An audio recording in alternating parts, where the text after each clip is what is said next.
Hey everybody, I told you I would be back and I'm just gonna kind of wait. But there's a couple of things I wanted to address for tonight. I don't know why. I think what it's funny because I just come back from the show and I've done a couple of runs with Cindy, which is awesome. But a lot of people, not everybody gets a message, and it's really sad. It's really sad, and we were talking about this just a minute ago. It's really kind of sad when not everybody gets a message, or when everybody wants a message and they don't get one. And as mediums, for us, it's kind of hard. I'm back in the bathroom. That's because I left a mess before I left. Hello everybody. Aw. Hey Lisa, how are you? Oh my God, it's so nice to see everybody.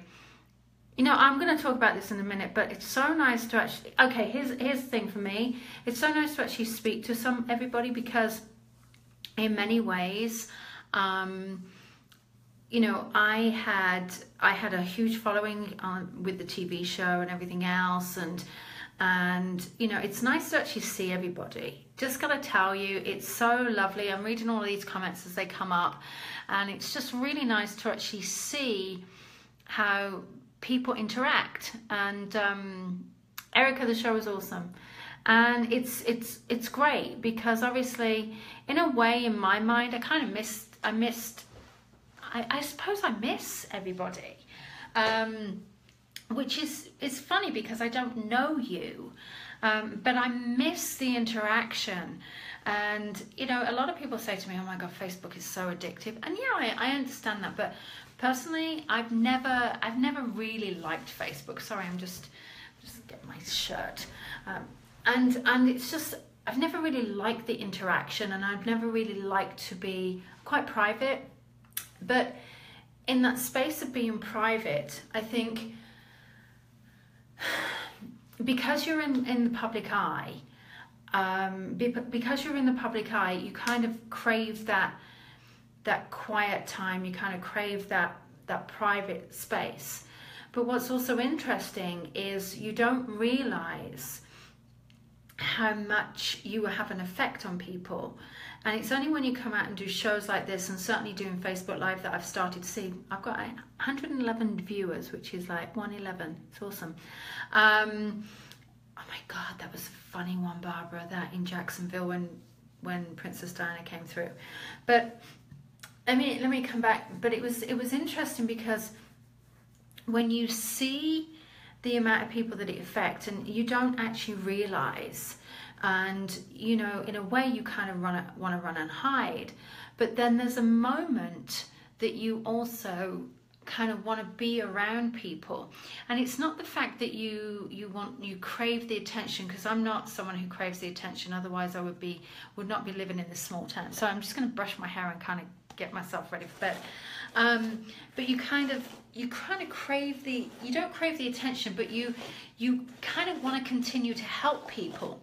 And in that space of helping people, there is that craving. And it's not ego, it really isn't ego. It's actually a place of wanting to help. And, I stepped away from it for a long time, mainly because, for me it was hard. It was hard to find that balance, and it was hard, and my marriage was affected and everything else, hence why I'm now divorced and whatever. But it was really hard to kind of find that that kind of balance. And you never know who your friends were, you never knew who you could trust. And I was very fortunate where I gathered a lot of people around me, and it was really, really perfect for me. It's like I gathered the right people. And living in LA for as long as I lived, I got to know people in the entertainment industry. So you start to live that life, and for me it wasn't something that was important to me, and I had to leave. I had to completely leave and just kind of step away from things. And it was so important just to do that. And now it's so funny because, you know, my staff keep saying to me, Lisa, you need to reconnect with your fans, you need to be available. And, you know, I realise how important it is. And I do feel bad that I kind of, not neglected everybody, but I kind of stepped away. But I needed to. I really needed to. And now I'm in a place where I'm going to come back. I'm in a place where I really want to come back. And I couldn't do it. I couldn't do it at that point. You know, it was hard, and I feel so much better. And you know, I am so much better. And everybody, you know, you're all making comments, beautiful comments, and it really has been kind of important for me to take that time. And so, and it's true, self-care is absolute top priority. Kim, it's right. And so for me to step back into the public eye has kind of been a big thing. I didn't want to do it. I'm just going to tell you, I really didn't want to do it. I wasn't forced, but I was pushed in so many ways. Now, what's interesting is me stepping back into the public eye. I've loved it. I love it, and I think it's nice to see how many fans that I still have, and how many people you know, still support me, because as much as I haven't been in that space, I had to look after me. Now, what's interesting is now I'm ready, and you know, I always say if you put it out into the universe, it actually happens. And you know, yes, I've recorded some stuff on TV, and I had done some TV before, but I wasn't ready. You know, I didn't want to do it. I was in that point of, yeah, I'm doing it, I'm going through the motions. But now I'm ready, and now I'm in that place of, I'm going to do it. And I just did a TV show with Cindy recently, and you know, it was fantastic, and we had some great times. But like I said, I had to take care of me. But I'm just going to tell you how beautiful it is and how lovely it is that all of you support me, and you know, you're all looking after each other. Oh my God, Dancing with the Stars, I'd love to be on Dancing with the Stars. But it's kind of important to stand by each other. When you can stand by each other and support each other, as I've seen tonight, you know, it's incredible. And I kind of did want to address something. You know, I played tonight with Cindy Kaiser, who I'm going to tell you has been fabulous, and I do a lot of work with Cindy.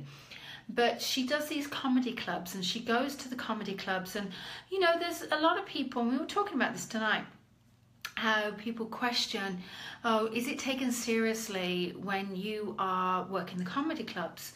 Well, reality is people are still coming for the same, you know, they're still working with the same kind of, you're still working with the same people. You're still in that space of dealing with, I wish I could read all your comments. They're all coming in so fast. I'm sorry. And I will. And I promise you, I do go back and read all these comments. So keep on commenting. It's kind of cool.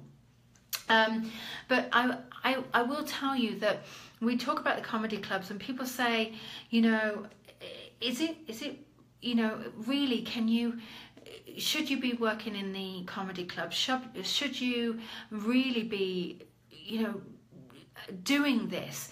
And the reality is when you're in a comedy club, I'm going to tell you right now, that's actually the best place to have you know, readings, because spirits aren't sitting there like, you know, oh, my life, and it sucks, and oh, they're, you know, yes, of course they naturally miss you, and you miss them.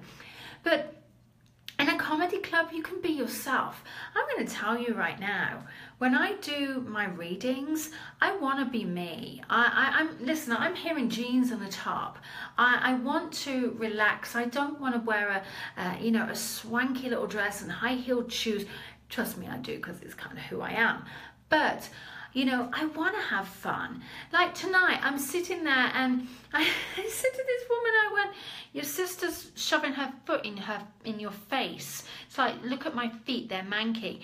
Anyway, it was so funny, because you know, everybody started to laugh, everybody was joking, everyone found this funny, and it's just funny, and you can tell funny stories, and you're more adult.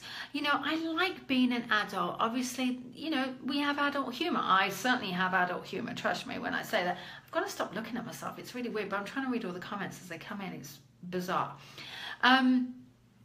But you know, I have to be this adult, and I want to be this adult, and I think I want to let my hair down, but there's some stories that are so tragic. You know, I mean, I could tell. Honestly, I should write a book on the late night with Lisa Williams, because some of the stories that I read are like, oh my God, you know. And it's very important, and it's a lighter entertainment. You're absolutely lighter environment, because sometimes when so many people are sitting there waiting, oh my God, oh my God, oh my God, oh my God, are they coming through? You know, there's pressure. I'm going to tell you right now, it is pressure. And for us, it's so hard to try and keep the energy up. But when we go into a comedy club, or when I do readings, I like to personally have a laugh, and I like to enjoy it. Because the reality is your loved ones aren't sitting there like, oh my God, woe me. They're not. We're the people that go, oh God, life sucks without them. Yes, it does. Yes, it does. Let's face facts, okay? Let's face facts.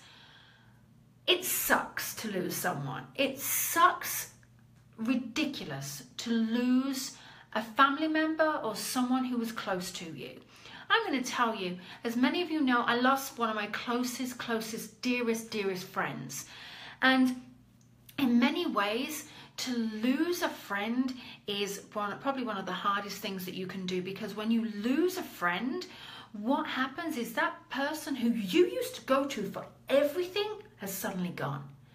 And that person could be your mom, it could be your dad, it could be your husband, it could be your wife, it could be your son, your daughter, or your friend. It doesn't matter who it is. That person is gone, and it sucks. It sucks big time. But when we can remember them in happy times and fun times and enlightening times and in a space of just being free, it's incredible. Absolutely incredible. And in that place, what we can do is, listen, my friend passed away like 6 years ago, okay? So it's great. I'm good with it, and I still talk to her. But reality is that we need to have that enjoyment. We need to realize that they want to come through having fun.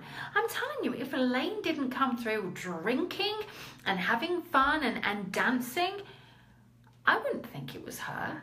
I wouldn't believe it. If she didn't mention champagne and salsa dancing and everything else, I'd be like, yeah, you ain't got Elaine. You know, so it's important to have this moment of just enjoyment with spirit.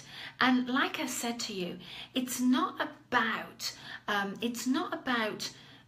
that loss or that tragedy. What it's about is it's about remembering their spirit. And when we do this work as a medium, what we're doing here is we are having that moment with them. I'm blending with them. I don't care how they died. Yes, that might be evidential for you, which is, you know, fine. What does it mean to you if I say their name, their date of birth, and the address that they lived in? That doesn't mean anything, because I may not still be able to provide you with the true essence of who they are. And that is what is needed, because you want to bring about the true essence of who they are. And that is what I say to my mediums. If you can bring in the true essence of that spirit, that is unbelievable, because then what you're doing is you're blending. It's a beautiful thing. When you can give a loved one a feeling of always being with them and always connecting and knowing that that's them, it's amazing. And yes, there's structures to readings, and yes, I gotta tell you, I am very, very mechanical when it comes to my mediumship. There's evidence, I bring through evidence. I think this is very important. You bring through evidence, you bring through fact, you absolutely bring through memories, you bring through personality, you bring through client, you know, their mannerisms, you bring through all of this. Absolutely. And when you do that, there's no doubt in that client's mind that you are connecting with their loved one. Now, yeah, I might come out with their name. Yeah, I might come out with something else. It doesn't necessarily mean anything. It just means that I could have picked that up psychically. I could have picked that up where they're going, I just want my mum, just say her name's Helen, just say her name's Helen. Well, guess what? I've got this woman coming through, her name's Helen. Oh my God, fabulous, fabulous. Mum, talk about the dress, talk about the dress. I can go, oh, she's talking about the dress. Oh, it was amazing. It was purple. She showed me this purple dress. Well, in a way, I'm just picking that up psychically. But if I brought through mum and I said, hey, listen, I got your mum here. She's talking about her nails, always needing her nails done. Show me her hair. She's talking about the cat. She's brought through the dog. The dog's talking to me, telling me how you had to put the dog down. It's okay. Please, thank you for saying goodbye to her. Thank you for writing the poem. Thank you for wearing the ring, whatever it may be. Oh, and by the way, what's this thing about a purple dress? That is me connecting with spirit. But if I came out with it and go, what about this? Often that's psychic. And I think it's so important to understand the two sides of it, because not always do we associate psychic and medium being together. And people just think that psychic is all about your life. Well, yeah, okay, absolutely. I'm going to tell you all about your life. By all means, I can tell you the boyfriend that you're dating isn't going to be the one that you're going to marry, or I can tell you that the job that's going to change. Fair enough. But you can also pick up spirit psychically, and that's where I think people have to be very cautious. And this is what we try not to do in a show like tonight. So there was this woman right at the back. I couldn't even see her. She had hair. The lights were shining behind her head, so I could see this kind of glow of her hair. I couldn't see what she looked like. I certainly couldn't see how her mannerisms were. I couldn't see what she was saying. I couldn't see who was with her. But what I could see, Joe, I love you. What I could see was, you know, I could see the vibration of her. But I just had to trust in my instincts, and I had to trust in my ability and my connection just to pull me through that reading. And by pulling me through that reading, it was powerful. And, you know, her mum was there, her dad came through, her sister came through. It was beautiful. It was absolutely amazing. And, you know, when we can just surrender to spirit, I have the damn thing tattooed on me, but when we can surrender to spirit, and we surrender into that place of pure spirit, and we are spirit. And for those of you who are mediums out there, or those people who want to study mediumship or want to try it, when you can surrender to spirit and not care, I know that sounds weird, but not care, it's so important. Because when we don't care, and we don't care what we say, and we don't care how we're going to be reacting, or if we're right even, when we don't care, what we're doing is we're completely surrendering into that moment of spirit, and we're just going to say whatever comes. And when we say whatever comes, whatever pops into our head, whatever vision we have, whatever thought we have, whatever feeling we have, whatever emotion we're drawn to, that is ultimate surrender. And a lot of people struggle with communication with their loved ones because you are control freaks. Listen, you're talking to the biggest control freak right going, but because I am, all right? And those of you who know me, I am a control freak. But when it comes to surrendering to spirit, you got to go with the flow. It's like a dance, okay? Let me explain this. It's like a dance. It's like this absolute dance of communication. The dance of communication, it's the dance of of spirit communicating with me, and it's the dance of me being able to communicate with spirit and their client.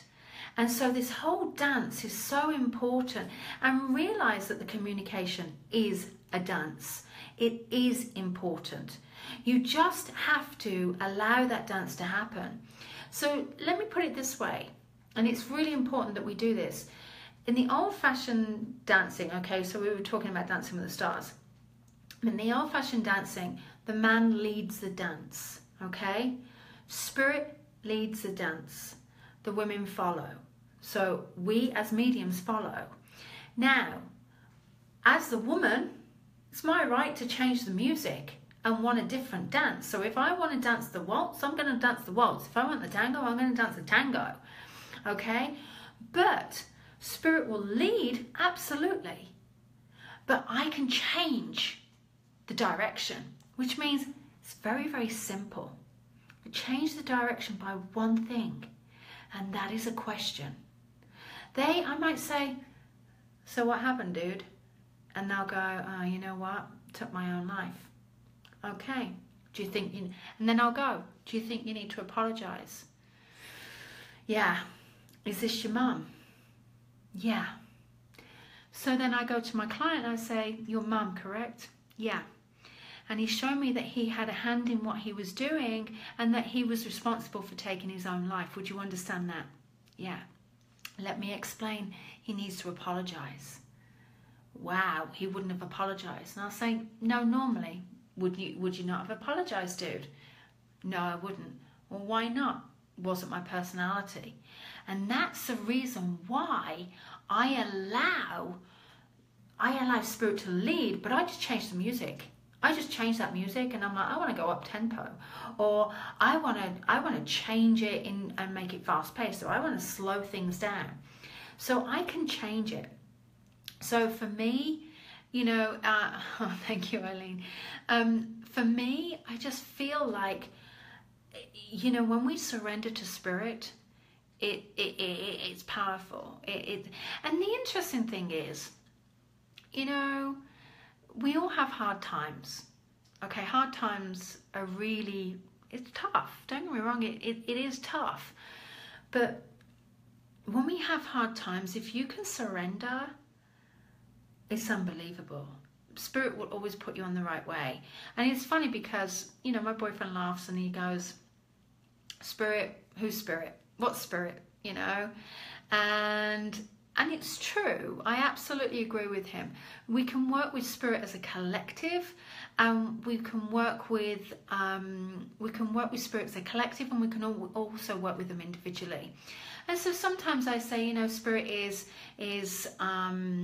you know, spirit is a collective, or it's my spirit guides, or it's somebody else that I want to communicate with, or it could be my grandmother, it could be my grandfather, it could be, you know, it could be my best friend, it could be anybody, it could be the dog, okay, it could be the dog.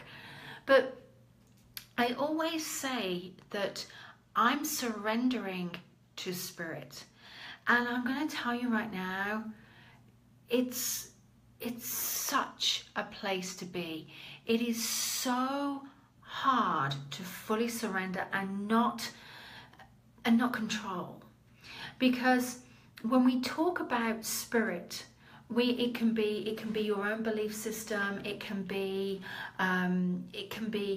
you know, spirit guides, it can be your loved ones, all of these things.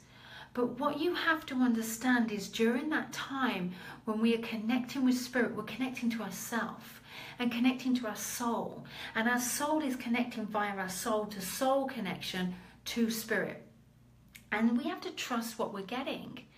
And when I have days that are spirit-led, okay? So I practice this spirit-led days. And what I do is I'm like, what am I going to do now? What am I going to do now? And so there's times where, you know, I'll just go here, go there, go here. And I'm like, you're kidding me. And it happened. You know, it absolutely happened where I completely surrendered to spirit once. I never forget. I had a whole day, and normally Fridays are kind of my day off. My assistant Karen is unbelievable. She's absolutely amazing, and she always makes sure that she carves out some time in the week for me to have for myself, and it's normally a Friday. And on the Friday, you know, I got up and I thought, what am I going to do? And I went to sit at my desk, as I normally do, because that's where I work. And I sat at my desk, and I heard this voice go out, and I'm like, okay, where am I going? And I just heard go out. So I got out, and I got to the bottom of my drive, and I went, which way do I go? And I turned right. So I went right, and I found myself in my local town.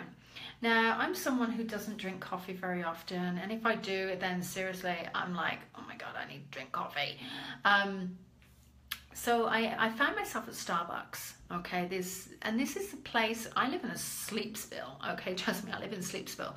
Starbucks is not a place that is, I wouldn't say it's frequented, of course it is, it's Starbucks, but it's not the hub of everything. And so I went into Starbucks and I sat there, I'm like, what am I doing? What am I doing? So I ordered something and I sat down, and there was these 2 empty tables, which I naturally went to sit at, and they went, no, go and sit over there. I was like, what? So I went and sat on these other 2 chairs, and this guy walked in and he said, do you mind if I sit with you? And I was like, no, okay, come and sit with me. And he sat on the other chair, it was a comfy chair. And we got talking, and before I knew it, you know, we started to talk, we started to communicate, and we were chatting, and I didn't know, I don't like saying to someone, oh, do you believe in mediums or anything like that, but we got onto the subjects like, what do you do, la la la, and we've been chatting for like 20 minutes, and then suddenly I just said to him, I said, I don't know why, but why do I feel like I need to just say I love you from a wife? And he just burst out crying. He said, don't ask me why, Lisa. We got into the space, you know. He said, don't ask me why, but I felt like I needed to come out. He said, this was my wife's favorite place. She always came here. And, you know, she passed away a year ago today. And I went, oh my gosh, I'm so sorry. I said, do you believe in mediums? He said, I go to Lilydale all the time. And I'm like, oh my God, I'm in Lilydale, that's where I live, la la la. And we got into the subject, and I didn't do an impromptu reading because I don't like to do it so much. But I did a quick widgy woo, as I call it. And, you know, I brought through his wife, and he said something led me here. He said, I don't normally come here. I said, you and me both. And it's so funny how spirit just leads you. Spirit completely leads you in a way. And I know some of you are like, well, you used to do that on your TV show. And yeah, I did. But it was a TV show. This is what they wanted. You know, and I will tell you, none of that was set up. No, I didn't know anyone I was speaking to, which is fine, fair enough. And Merv Griffin made sure that was all above board. But you know, it's not something that I tend to do, but spirit leads me. And the other thing is, you know, for me, for my own personal thing, I go on spirit-led days, and I find that I'm talking to the most random person, and it's who I need to speak to at that particular time. And I gotta tell you, you know, when you fully surrender to spirit and fully surrender to that moment, it is unbelievable. And when you let go of control, when you absolutely let go of control. And the one thing I have to very much, I don't know where I'm going with this, I'm just kind of talking, but and I haven't been drinking, by the way, but when you let go of control and you're in that space, it's about being happy. I gotta tell you, it's about you being happy. It's about you finding your happiness. And when you are, hey Mark, can't wait to see you. Oh my God, I got your text, I gotta respond to it. But when you're happy and you find your true happiness, things change. You change. People don't understand who you are. People find that they're not happy because you changed. And when you get into that space of changing or being happy, you know, it's hard for people to swallow. It's hard for people because they think, oh my God, you've changed, you've changed, you've changed. Well, reality is you haven't changed. What you've done is you've made yourself happy. And by making yourself happy, you know, you're pleasing yourself. I never forget a life coach, Beck. She was just, oh my God, awesome. And she said to me, she said, there's not enough selfish people in the world. And I questioned what she was talking about, and it was very important because she said there's not enough selfish people in the world. And when you're selfish, what you're doing is you're pleasing yourself. And when you're in that space of pleasing yourself, people know exactly what you want. You know, you are stating what you want, what you need. And I was like, oh God, yeah. Because when you state what you need and you have no fear about what comes out of your mouth, and when you live in fear of what you're about to say and what you're about to say and what you are worried about, then you are just absolutely churning that merry-go-round around, and you've got to get off at some point. You've got to get off, because reality is you're not going to be happy. And when you are not happy, everything else just pulls down around you, you know, everything else. And you know, it was really important because, you know, this happened to me in my life, and I felt very blamed for a lot of situations that happened. And you know, I realized that people were changing, and not because of me. I mean, I'm not taking the credit, but mainly because maybe I inspired them, maybe I showed them a different way. But someone in my life very much changed, and they became a very different person. They started to be happy, look after themselves. They wanted to change their life in so many ways, and suddenly they put themselves first. Now, don't get me wrong, yes, they put themselves first, but also thought about other people, and you also have to do that, obviously, but they chose their own happiness over someone else's happiness. And as a result, there's been happiness all along, and happiness for everybody. And when you can do that, and you are pleasing yourself, it's unbelievable. Now, I'll tell you a quick story. My mum, you know, I'm just going to tell you, I love my parents so much. I could not do half the stuff I have done without my mum and dad. My mum and dad they live in Spain, you know, they're still together, they drop everything, they spend months apart because one of them comes over and looks after Charlie. And this is so important. But my mum used to say to me, when I was a kid, and I used to say, Mum, can I have this? And she'd say no. I'm like, oh, but please. You know, I'd just be a stupid little brat, basically. And she'd go, oh, please yourself. Well, I'm telling you, that phrase used to piss me off. I mean, it made me feel guilty. It made me feel like, it just made me feel guilty. It just made me feel like shit. And it made me feel like crap. And I just thought, you know what? My mom, it was passive aggressive. Okay, that's exactly what it was. But in many ways, it wasn't passive aggressive. What it was is my mum telling me to please myself. She taught me to please myself. She taught me to do what I needed to do to make me happy. And I have done that, and I've continued to do that. And, you know, and even now, I'll tell you what, when something happens, I mean, it recently happened in my family, first person I picked up the phone to was my mum and dad. And I picked up the phone, and I looked at, you know, my mum and dad on FaceTime. I burst into tears, and I told them what had happened. And my mum turned around, and she actually, you know, I think I was angry with her at the time, because I was a little bit, I can't believe you're saying that. I can't believe that you're you know, because a situation had happened, and I wanted her to support me, but she was like, Lisa, look, think about yourself. How are you going to tour? How are you going to do this? How are you going to do that? And the interesting thing was, she was right. How was I going to change my life? But then something miraculous turned out of it, and she said, and my mum and dad both said, we support you and we love you and we know that this is the right thing for you, but we care about you. Just don't forget about yourself. And, you know, and it was interesting, because that's when I went to myself and said, you know what, I'm going to make sure that I'm okay.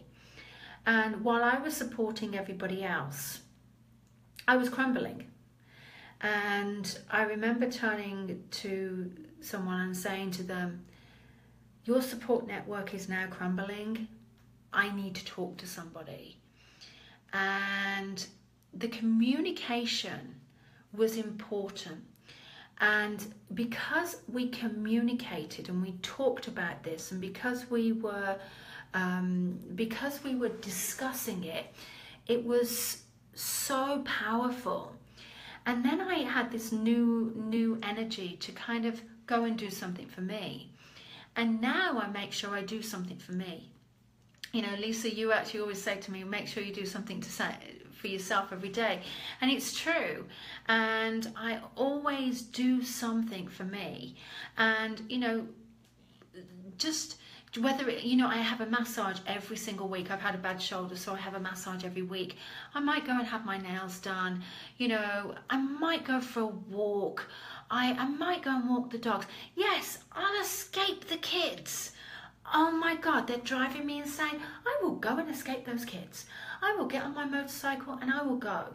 Or if I want to go and ski, I'll go and ski. I might say to the kids, listen, you're on your own. There's dinner, I'm going to ski. Because I need it. I need it. Because reality is, and it's funny, because I was watching I can never, Jada Pinkett, I think her name is, it's Will Smith's wife. She was saying, look, if I'm not okay, none of my family are okay. And it was funny, because I've always lived by that response, but that motto, you know, I've always lived by that motto. And I used to take Charlie, oh my God, almost 17 years ago, I used to take him to my readings in his little baby carrier.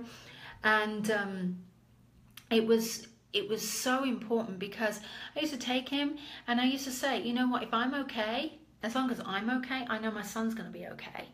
And I think as mothers, we have to realize that. As people, we have to realize that. So it's about putting yourself first. It's about knowing your needs. It's about knowing what you want and what you need and what you desire. It's kind of interesting. I don't even know how I got onto this topic, but I just felt like I needed to kind of go. I don't know why. It just kind of went. Oh my God, everybody's, you know, commenting.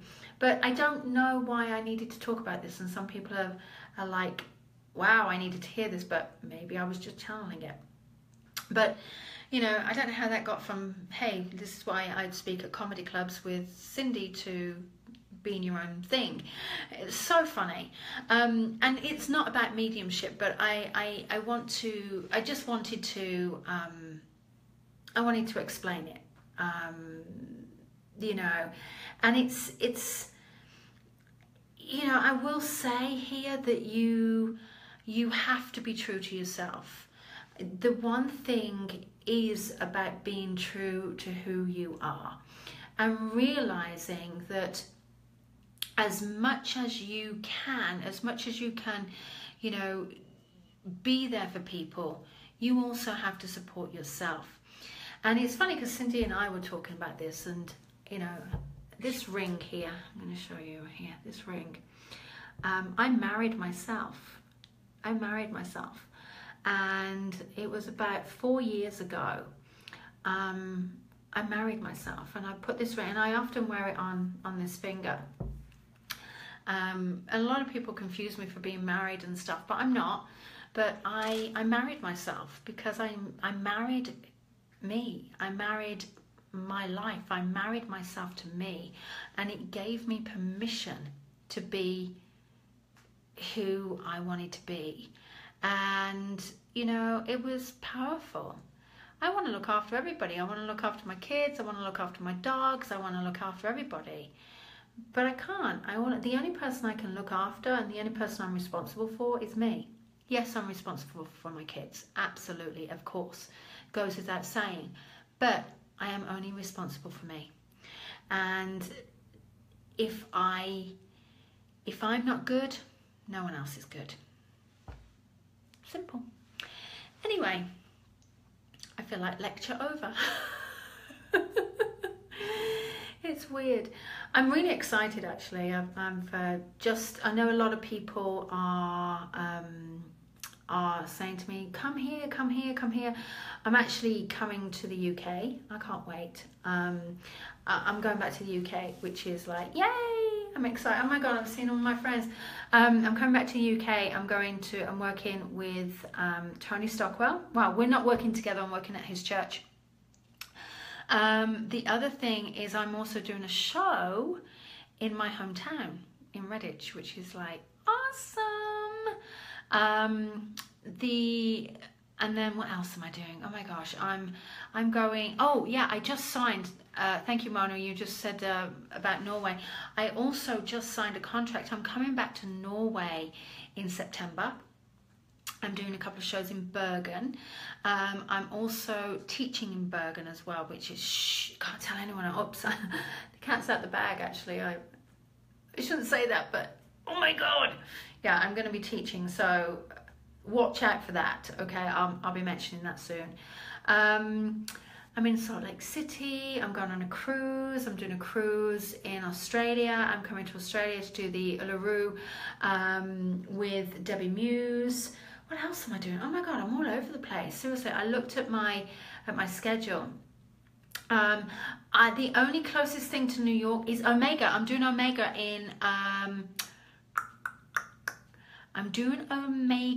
in August. Okay, I live in the US, so this is, you know, for me to travel around the US is easy.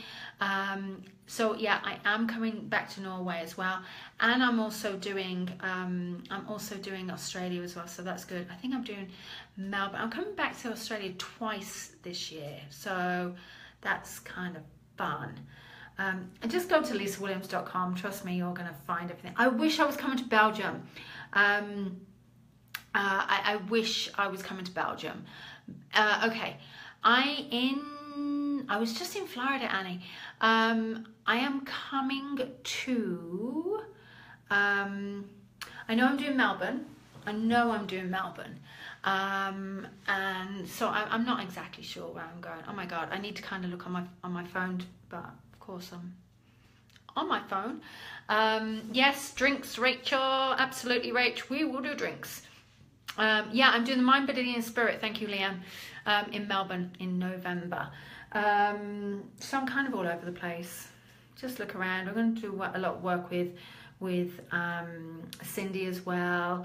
I am just crazy. I was trying to find time to get to LA earlier on, you know, later on this year, but I don't know when it's going to be. And you know, we've got new TV stuff that's hopefully coming out, and yeah, did I drop that bomb? But you know, there's stuff that's coming out, so I am very much coming back. You know, I love it. Gotta do Vegas. Actually, I am coming to Brisbane. So yeah, oh my God, we're doing the cruise. Yes, we are. Is it scary making the transition versus traditional work? You know what it is? I would say it was for me. It really was. It kind of was for me. It was crazy, but it was a long time ago. I've been working as a professional medium now for years. So anyway, I am going to go. I'm going to love and leave you because I have to get to bed because it's gone midnight.